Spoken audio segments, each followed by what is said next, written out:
Hey, we're at World Dairy Expo with Dr. Tom Earleywine, Land O'Lakes Animal Milk Products. You know, Dr. Earleywine, we're talking about when we talk about transition cow, we talk about transition months too, don't we? We're heading into the fall, and that could mean a time for calves and housing. Why don't you tell us a little bit about that? Yeah, the transition to into fall, so to speak, can be a major transition this year in particular because of the challenges we've had last summer with heat caused cows not to breed right away, and so this summer the calving kind of came to a lull, so to speak, and now all of a sudden this fall there'll be a load of calves coming in, and so we basically have to plan ahead for that group of calves that will be coming in and cows that will be calving in. And so one of the challenges you have is the transition housing, meaning the cows that are close to calving, making sure there's enough space for all those cows as they come close to calving, and then of course maternity housing,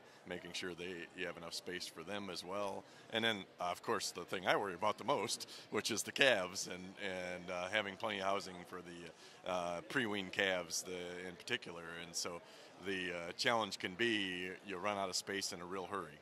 Yeah, when do you wean those calves? And you'd mentioned that, there are times when you do that for nutrition purposes, but what about housing purposes? Yeah. Invariably, the question that always gets asked by National Animal Health Monitoring Service is do you wean based on starter intake or do you wean based on age? Unfortunately, the real question probably most people would answer is I wean based on space, and what they mean is that when they are short on space, short on calf hutches or stalls for calves, they wean the calves sooner. And when they have plenty of housing is usually when they have that lull in calving, which is kind of what we've had in the last few months. And so now they have to plan for that rush of calving and getting enough housing for all of those animals coming in. And if you don't, you try to wean them too early, you're going to have challenges unless you put them on a plane of nutrition that will allow for getting a bigger calf sooner, at least anyway. How do you get a bigger calf sooner? The biggest thing to do there is to make sure that they get enough milk nutrition, and what that comes down to is we try to get 2 to 2.5 gallons of milk into these calves, milk replacer, 2 to 2.5 pounds of dry matter essentially coming in there, and if you do that, you can easily wean a calf that's doubled its birth weight by 49, 50 days of age. Whereas the calves fed a lower plane of nutrition, typically they will not double their birth weight and won't be ready for weaning. Mm-hmm. So when we talk about, a replacer, obviously Land O'Lakes can play a part in that. Can you share with us some products? Yeah, it's kind of interesting. Like you said, the transition period is now. We have a warm front product that people will be transitioning out of as fall comes into play because it's made for essentially the warm season, and that's one of the products that's designed to get the calves to grow to their full potential. It is designed to be fed up to 2.5 pounds of dry matter or higher.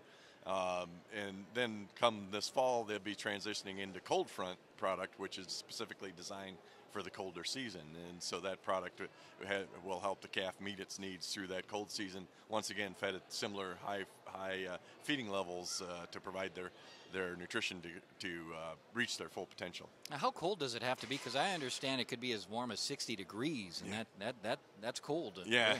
Actually, we're sitting here in Wisconsin. Wisconsin has 244 days a year that the temperature is below 60 degrees. So some people, well, should I feed cold front year round? Well, it's not quite that bad, but the neat thing about both of these products is they have the options of a lot of flexibility, and we actually used our warm front product in the middle of winter in Wisconsin at one point just to test in case someone decided to do that, and the calves actually did double their birth weight in spite of the fact that it was designed for the warm season. We don't prefer they do that. Obviously, we'd prefer they use the cold season product, but it just proved to us that there is a lot of flexibility in the timing of making some of these transitions and changes. Well, Land O'Lakes really helping out a lot with these transition changes. And Dr. Tom Earleywine, always caring for the calves.